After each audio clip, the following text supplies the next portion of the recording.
Alam naman natin, dun sa 15 yon, siyam pangalan lamang. Iba ang business plan po nila. These contractors are not building anything, least of all flood control. Yan kasi mga construction company na yan, eleksyon pala, namumuhunan na. Kahit sino maupong presidente, kahit sundan mo sa mga nakalipas sa panahon, sa history nila, Nelson, sila din ang nag-iikot-ikot ng mga yan. Magtataka ka sa isang tao, halimbawa, Juan de la Cruz, nagtataka ka, bakit 3 yung kumpanya na nakapangalan sa kanya hanggang 5? Kasi sa bidding, sila paglalabanan niya yung kumpanya niya. Nelson, ano pa? Ayos.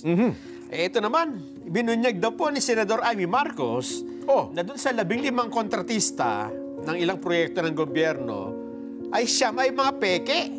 Ha? Paano peke? Paano peke? Ginawa po ang verifikasyon. Lumabas, wala silang sapat na record o hindi naman yung capacity nila ng kumpanya ay hindi po pwede sa malalaking kontrata na milyon-milyon ng halaga. Gaya siguro nung na ipakita kanina. Diba? Na questionable kung paano siya nagkaroon ng quadruple A. Gayong nag-iisa siya. Nag-experience siya ng proyekto na umaabot sa 40 billion ng project. Kaya ang sabi ng Senador Amy, ako po, delikado tayo rito. Banta ito sa kaligtasan ng mga mamamayan, yung mga proyektong pinondohan ng buwis. Tapos ang gumawa ay hindi naman pala walang kakayahan. Anong klaseng gagawin yan? Ha? Ang malungkot kasi yan, Nelson, ang iba, ang pinapahiram ng lisensya. Naalala mo yung bus dati, di ba? Yung bus na wala siyang bus pero marami siyang prangkisa. Yung kay Ma'am Claire dati, no? Pero anyway, ang kanya naman, pinaparent yung prangkisa. May franchise siya, wala naman siyang bus. Dito naman sa construction company pala, royalty pala tawag. Sa isang proyekto, ginamit mo yung pangalan ng kumpanya ko, automatic, meron pala akong 5% na royalty fee. Pero hindi ako ang gagawa, kundi ikaw. Oo, ipapasok ko sa'yo. Pero ako ang nakapangalan sa akin, parang ginawa kita ng subcon. Yun ang nangyayari. Kung halimbawa, subcon kita, kaya pala ang iba dyan, nakakakuha ng proyekto nationwide. Sobrang dami. Pero hindi silang gumagawa. Ang makikita mo, bakit lisensya niya gamit ito? Pero iba naman ang gumagawa. Pinangalan lang pala yung para makuha yung kontrata. Kasi papagawa naman nila, doon naman sa hindi kwalipikado, di ba? Ang nangyayari pala, bakit ginagamit niyo po yung lisensya nito? Kasi sila po ang nakapasa. Meron permit Meron po sila ang tawag doon, quadruple at saka triple A na construction. Kasi kaya sila may ganun, ibig sabihin, kaya nilang kaya nilang gumawa. Kaya nilang i-operate. Marami silang pondo. Pagka pinigay mo yan doon sa hindi kayang kagaya mo, parang pinalusutan nyo lang yung batas. Yun na nga. Ang nangyayari, Nelson, gaya nung yan, yung mga kumpanya nabanggit, hindi nga nakabili ng isang pakaw. Yung problema. Niwala nga isang pala, niwala nga isang equipment. Baka nga naniniwala ako mas hardware talaga yung construction company nun. Yung kanina, di ba? Hardware talaga. Baka talaga negosyo. Hindi sila gumagawa, nagbibigay lang ng project sa iba. Yun na nga Yun ang kinakatakot nga rin si Senadora Amy Marcos. Pakinggan natin. Sige nga. Senador. Amy. Alam naman natin, dun sa 15 yon, siyam pangalan lamang. Iba ang business plan po nila, hindi naman sila nagpapatayo ng anuman, hindi sila nagpa-flood control. Ang tunay, siguro ang karamihan doon sa 15 nagpapaupa lamang ng lisensya. Alam naman natin yan. Hindi naman sila totoo o tapat na kontraktor, kundi talagang merong mga AAA, quadruple A na mga lisensya. Tapos, for a fee, pwede mong hiramin. Ika nga. Siguro, panahon na sabi nga namin ni Chairman, to pierce the corporate veil of such corporations as Legacy, the various saints that are included who are hardly saintly in their behavior, and finally come to the reality that these contractors are not building anything, least of all flood control. Maraming salamat po. Ayun, no? Wala naman talagang ginawa siguro doon sa 15 construction company, Nelson, pakabihirang-bihira lang sa kanila ang mayroong existing na trabaho. Opisina lang. Oo. Pero ang ginawa ng mga yan, nakakupo sila ng programa, ng proyekto, kasi nga, ibinibigay lang yung pangalan ng kumpanya nila, ginamit. Pinaparent lang. Tapos royalty lang ang kanilang ano. Yung St. Timothy. Yan, isa sa nasabi nila. Yan, malabis din ang ng yaman, Talaga namang, nung nakaraan, bago mag-eleksyon, ibang klase po. Parang walang kaubusan ng pera, Ganun katindi raw yung mga construction company na yan, pero sana, matapos sa mga panahong ito. Pero ang sabi naman ng iba, Jen, yan kasi mga construction company na yan, eleksyon pa lang, namumuhunan na.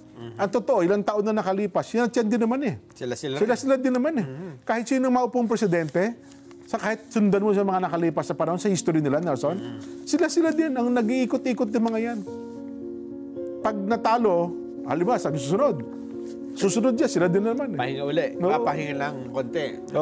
At saka iba dyan, gumagawa din sa, magtataka ka sa isang tao, Juan de la Cruz, nagtataka ka, bakit 3 yung kumpanya na nakapangalan sa kanya hanggang 5? Kasi sa bidding, sila paglalabanan niya yung kumpanya niya.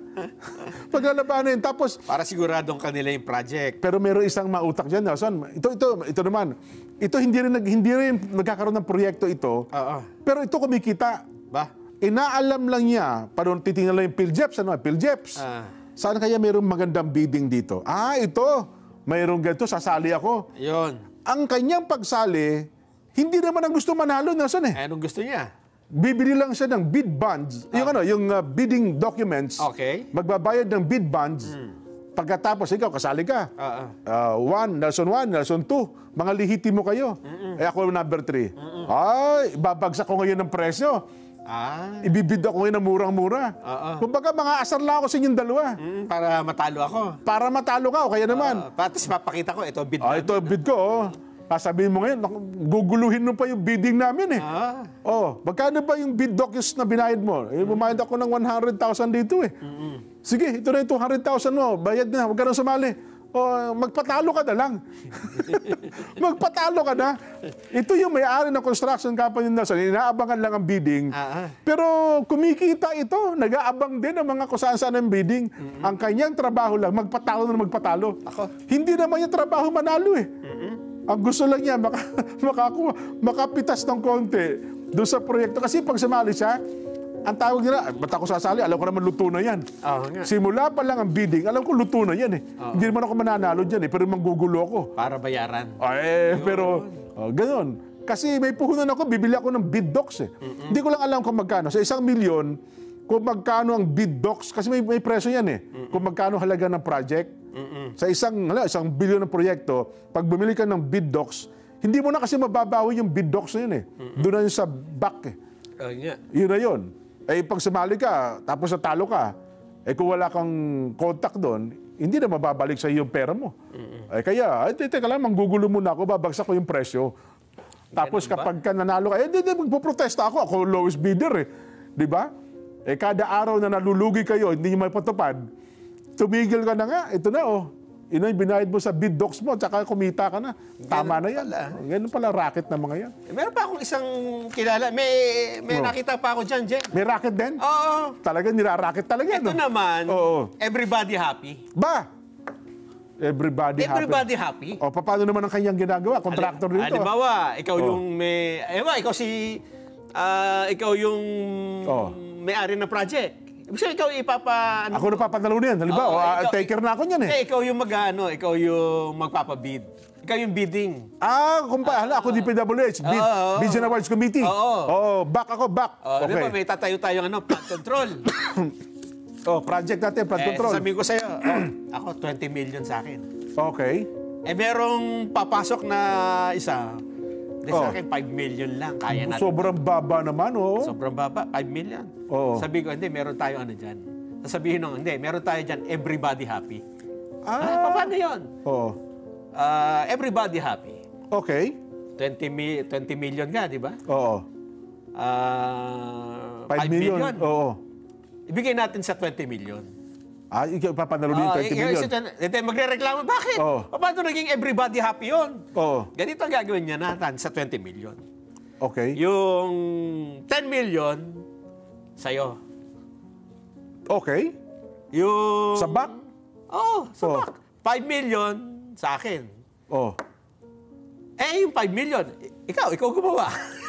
Ibigay sa'yo. Nasa yung kontrata, di ba? Ikaw gumawa. Bro, oh. Kasi kaya mo ng 5 billion. Kaya mo naman eh. Yan, 5 million. Masaya ka na.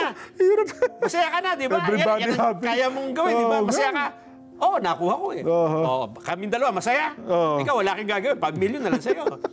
Doon sa 10 Mabigat. million. 20 million project. Mabigat pa Pero na gawin lang. mo. Oho. Kasi ang bibid mo, 5 billion lang. Kaya mo palang gawin Kaya yan. mo. Oo. Malamang pa akong bakya gagamitin.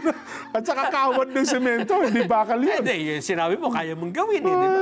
Ay, Everybody happy nga, di ba? Oo nga. Walang talo. Hindi, ang malungkot doon ang taong bayan. Ay, naku. Malay natin kung kaya talagang gawin ng lowest bidder. Pero imposible yan. Yan ang problema sa, di ba? Bagay, oh. Tsaka yung sa pinagtataka pa doon, paano siya nakakakuha ng mobilization fund? Di ba? Sabi niya, non-existent eh. Ghost project eh. Kaya sabi nila, paano ito? Kasi pag proyekto mo, di ba, papatayo mo, ka equipment, may magamit ka. Kapag ganun, pwede ka na makakuha ng mobilization fund, 20% din yun eh, nung kabuuan ng proyekto. So, ibig sabihin, kaya ka nakakuha, may pinakita kang proyekto, inaprubahan ka ng COA, ng engineering, approve ito, release ang 20% mobilization fund. Tapos makikita, ghost project pala. Sino nag-approve?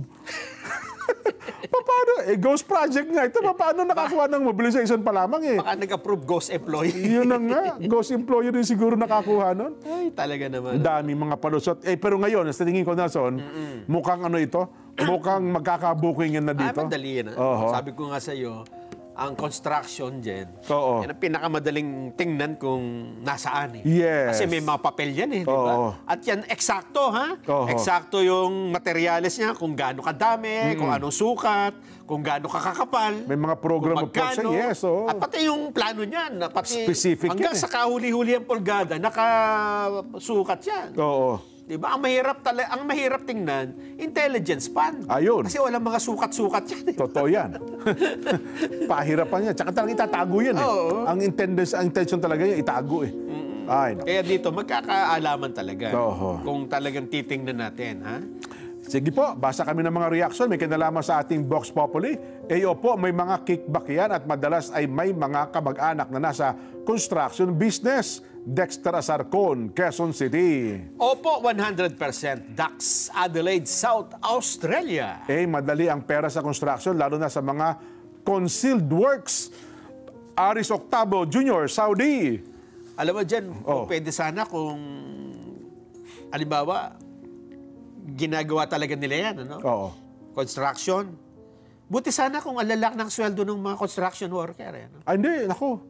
Di ba? Barya-barya din yung mga yan, no? Parang mas matutuwa ka pa kung yung mga construction worker mo ay Yumayaman sana yumayaman, talaga. di ba? Oo, Kasi ang tama. lalak ng project eh. Oo. Kaya lang, yun nga eh. Below minimum yung mga yan. Palpak na yung project, kinawawa mo pa yung mga manggagawa, di ba? Totoo. Oo. Opo naman, yes, naging racket nila ang flood control project Jacob Abella ng Calamba City. Naniniwala po ako, Rian, dahil hindi lang po flood control project, isama na rin ang road widening at road improvement. Ako, tama kayo. Bart Tolentino, Binangonan, Rizal. Opo, naniniwala po kami na ginawa nilang racket ang malaking proyekto ng flood control. Erwin Jose, Semirara, Kaluya, Antique. Opo, naniniwala po ako, Irika, Singapore. Naniniwala po ako dyan, Kenneth Pangilinan ng Pampanga.